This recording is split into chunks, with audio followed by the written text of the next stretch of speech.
ঐক্য না থাকলে ফ্যাসিস্ট সুযোগ নিতে পারে বলে মন্তব্য করেন বিএনপি যুগ্ম মহাসচিব শহীদুদ্দিন চৌধুরী আনি। দুপুরে লক্ষ্মীপুর গোডাউন সড়কের বশির ভিলায় জাতীয়তাবাদী শ্রমিক দল জেলা শাখার নবগঠিত কমিটির পরিচিতি সভায় তিনি এসব কথা বলেন।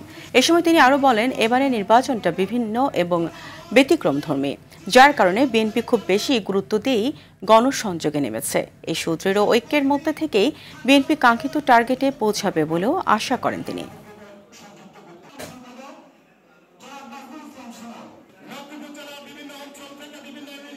ফ্যাসিবাদের বিরুদ্ধে এই ঐক্য, যে ঐক্যটা বিগত আন্দোলন সংগ্রামে ছিল, যে ঐক্যটা সর্বশেষ জুলাই আন্দোলনে ছিল। হ্যাঁ, আপনার রাজনৈতিক আদর্শ আছে, আমার রাজনৈতিক দর্শন আছে, আমার রাজনৈতিক আদর্শের ভিত্তিতে তো আমি এগিয়ে যাব, যেটা প্রেসিডেন্ট জিয়া রহমান বাংলাদেশি জাতীয়তাবাদের রাজনীতির আলোকে